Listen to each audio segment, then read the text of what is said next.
Shalom, oh shalom famille, shalom peuple de Dieu. Père, je te dis merci. Père, je te donne toute la gloire de ce que tu nous fais la grâce d'être vivant. Je te bénis de ce que tu fais de cette terre ton marchepied et du ciel ton trône de gloire. Merci pour ton serviteur de par qui j'ai l'opportunité, ô Seigneur, d'apporter le pain de la première heure. Reçois toute la gloire. Père, je te dis merci également pour mes frères qui m'ont précédé, ô Seigneur. Merci pour la force, l'inspiration que tu leur as accordée durant les passages. Merci. Merci Jésus-Christ. Merci Père de gloire. Famille, je suis le frère Nda Jean-Pierre et je viens ce jour, voilà, à la suite du frère Ange Baté Botelet,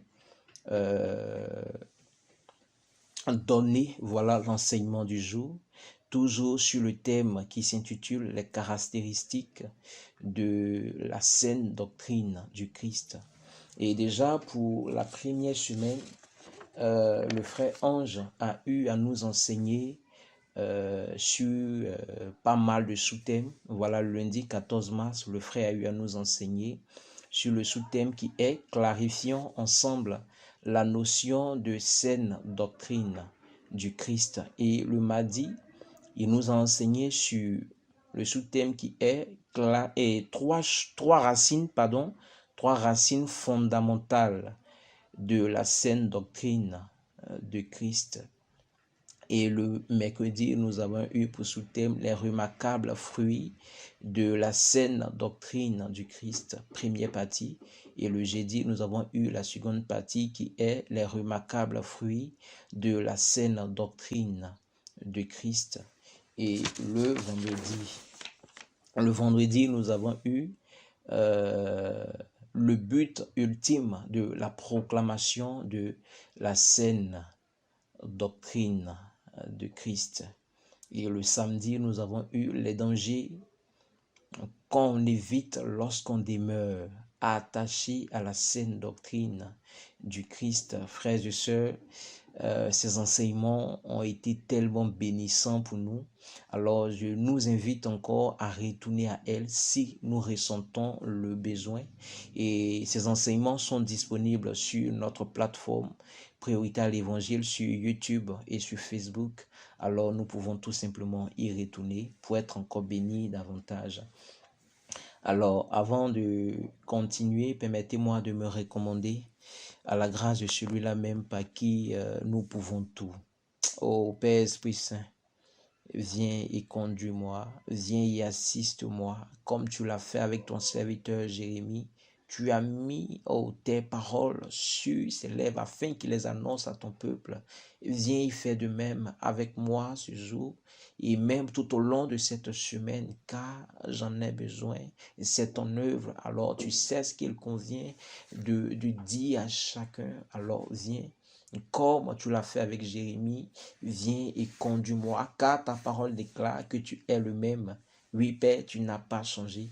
Alors viens et manifeste-toi au nom de Jésus. Amen.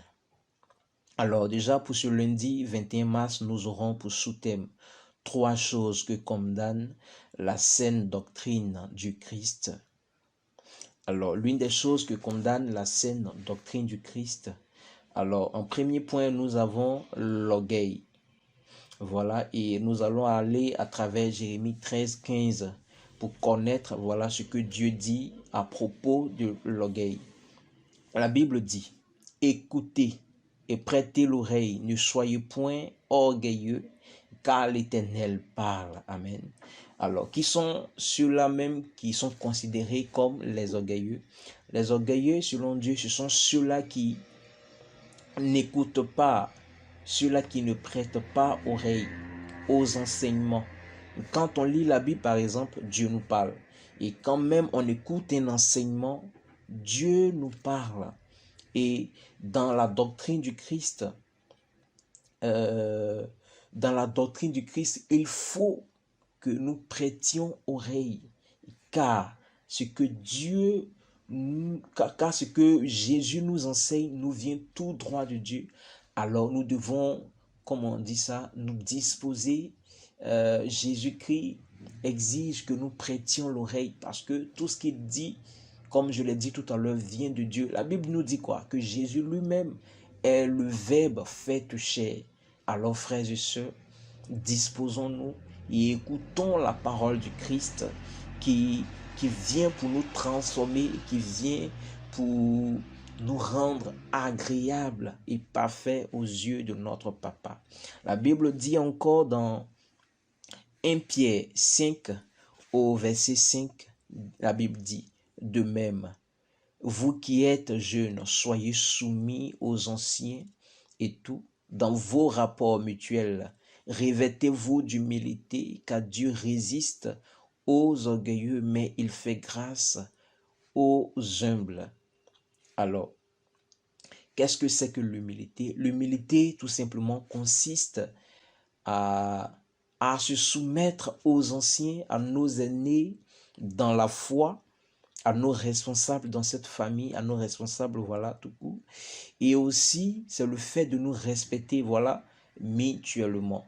Lorsqu'on est humble, frères et sœurs, Dieu nous fait la grâce de comprendre les profondeurs de la doctrine du Christ.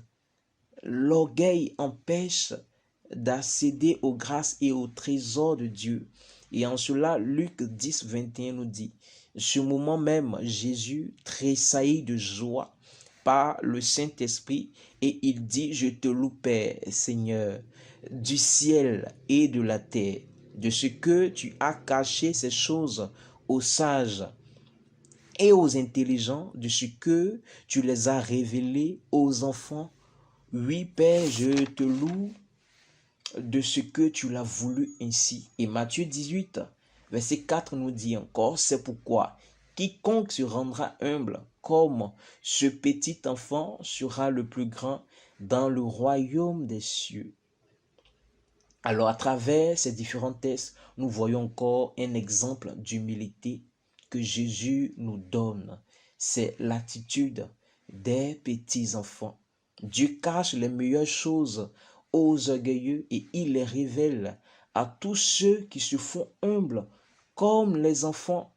Les profondeurs de la doctrine ne peuvent se révéler à ceux-là qui ont de l'orgueil dans leur cœur. Rappelons-nous de ce que la Bible nous dit dans Philippiens. La Bible dit que Jésus égal à Dieu s'est fait obéissant jusqu'à la mort.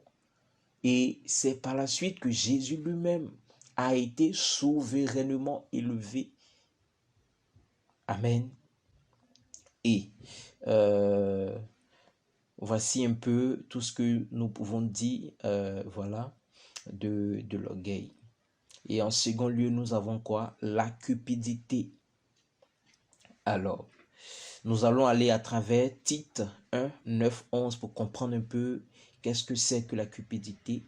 Attaché à la vraie parole telle qu'a été enseignée afin d'être capable d'exhorter selon la doctrine, la saine doctrine et de réfuter les contradicteurs. Il y a en effet, surtout parmi les circoncis, beaucoup de gens rebelles et de vains discoureurs et de séducteurs, verset 11, auxquels il faut fermer la bouche. Ils bouleversent des familles entières, enseignant pour un gain honteux ce qu'on ne doit pas. Alors, qu'est-ce que nous dit la Bible à travers ce passage-là? Au verset 10, il y a en effet surtout parmi les circoncis beaucoup de gens rebelles. Alors, la Bible nous fait comprendre ici que dans le corps du Christ, il y a des rebelles, ceux-là même qui tordent le sens de la parole pour nous enseigner selon leur propre voie afin de nous soutirer de la zone. Mais ils arrivent à le faire parce que nous-mêmes, on n'est pas soumis à Dieu. On n'est pas soumis à Dieu. On ne prête pas oreille aux enseignements du Christ. Alors, sachez que dans la doctrine, dans la saine doctrine du Christ, les enseignements ne se vendent pas. La prière ne se vend pas. Les bénédictions non plus. Les prophéties ne se vendent pas. Les prophéties ne se vendent pas. On a vu Jésus lui-même qui guérissait sans pour autant demander un sou à quelqu'un. Jésus lui-même, il enseignait par la même occasion, il les nourrissait. Jésus n'a jamais demandé quelque chose à quelqu'un. Le berger, une fois dans un de ses enseignements, a dit que lorsque tu enseignes selon Dieu et que les âmes sont réellement converties, eux-mêmes viennent de leur propre gré apporter, s'aimer dans le ministère. S'aimer dans le ministère. Alors, Éphésiens 5 nous dit, car sachez-le bien, aucun impudique ou impur ou cupide, c'est-à-dire idolâtre, n'a d'héritage dans le royaume de Christ et de Dieu. Colossiens 3,5 dit, faites donc mourir les membres qui sont sur la terre, l'impudicité, l'impureté, les passions, les mauvais désirs, et la cupidité, qui est une idolâtrie. Amen. Alors, la cupidité est considérée comme une idolâtrie selon la parole. L'amour de l'argent aveugle empêche d'adorer véritablement Dieu et de recevoir ses enseignements. Dans la doctrine du Christ, la cupidité est donc un danger, ô frères et sœurs. Et 1 Timothée 6,10 nous dit, et car l'amour de l'argent est une racine de tous les maux, et quelques-uns, en étant possédés, se sont égarés loin de la foi et se sont jetés eux-mêmes dans bien des tourments. La cupidité, c'est l'amour de l'argent et des biens matériels. La doctrine du Christ proclame plutôt la foi. Et la cupidité peut égarer les gens loin de la foi. La cupidité peut conduire les hommes dans des tourments, comme on peut le constater autour de nous, des gens dans cette soif de pouvoir paraître, se sont laissés entraîner par la cupidité, se sont laissés entraîner par beaucoup de choses qui ont tourmenté les âmes jusqu'à la mort. Alors, frères et sœurs, vraiment, l'argent est bon. Ça nous permet de faire face à certaines difficultés. Mais on ne doit pas s'adonner à ça. On ne doit pas faire de ça un Dieu. Beaucoup dans ce monde adorent l'argent. Beaucoup dans ce monde sont prêts à tuer leurs enfants pour l'amour de l'argent. Alors il ne doit pas être ainsi pour nous, les enfants de Dieu. Amen. Et en troisième plan, nous avons l'immoralité. Voilà. Et Hébreux 13, verset 4 nous dit que le mariage soit honoré de tous et le lit conjugal exempt de souillure, car Dieu jugera les impudiques et les adultères. Amen. Alors, les adultères l'adultère et l'impudicité, ce sont des choses qui n'ont pas la doctrine du Christ. L'immoralité éloigne les gens à la lumière apportée par cette doctrine de Christ. Et Jean 3, verset 20 nous dit, car quiconque fait le mal est la lumière, de peur que ses œuvres ne soient dévoilées. 1 Corinthiens nous dit encore, 1 Corinthiens 7, verset 2 nous dit, toutefois, pour éviter l'impudicité, que chacun ait sa femme et que chaque femme ait son mari. C'est pour nous épargner, frères et sœurs, c'est pour nous épargner de l'immoralité que le christianisme exige la monogamie. L'adultère est une offense à Dieu dans la doctrine du Christ. 1 Corinthiens encore 6, 13 nous dit, les aliments sont pour le ventre et le ventre et le ventre pour les aliments, et Dieu détruira l'un comme l'autre, mais le corps n'est pas pour l'impudicité, il est pour le Seigneur et le Seigneur pour le corps. Oh, si le corps, si le corps est pour le Seigneur, alors nous devons utiliser notre corps en conformité avec la doctrine du Christ. Nous devons honorer la parole de Dieu de tout notre être, esprit, âme et corps. Celui qui pêche contre son corps n'est plus dans la doctrine du Christ, ô frères et sœurs. Lorsque on pêche de la sorte, on est loin de Dieu, on est sale. Et Dieu ne peut pas utiliser un vase qui est sale pour son œuvre, pour sa gloire. De cette même manière que nous les hommes, on ne peut pas nous servir dans une assiette qui est sale et puis nous, on va s'asseoir, manger comme si de rien n'était. C'est de la même manière que Dieu non plus ne peut pas utiliser un vase qui est sale pour son œuvre, pour sa gloire. Alors frères et sœurs, je nous invite ici à nous éloigner de l'immoralité. Car même si tu n'as pas cette force, il te suffit tout simplement de le demander sincèrement au Saint-Esprit. Car le Saint-Esprit nous aide dans nos efforts de sainteté. On ne peut rien par notre propre chair. On ne peut rien par notre propre chair. Mais par le Saint-Esprit, nous pouvons tout. La Bible nous dit quoi? Que si nous vivons selon l'Esprit, de marcher aussi selon l'Esprit. Alors, si tu demandes sincèrement la grâce à Dieu de t'aider, voilà la grâce au Saint-Esprit de te donner cette force de pouvoir t'éloigner de l'immoralité, le Saint-Esprit le fera. Parce que Dieu désire que nous lui soyons agréables. Il désire nous utiliser pour sa propre gloire. Alors, frères et sœurs, voici un peu l'enseignement de ce jour.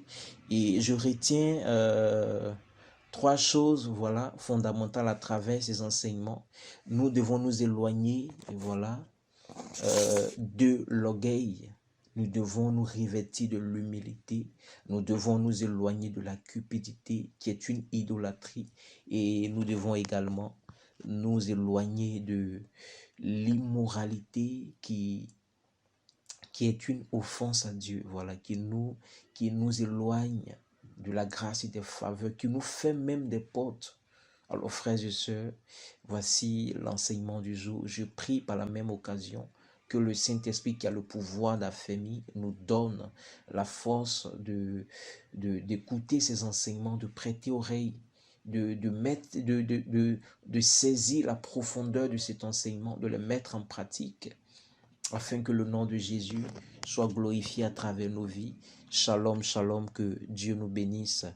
Amen. Très belle journée à tous.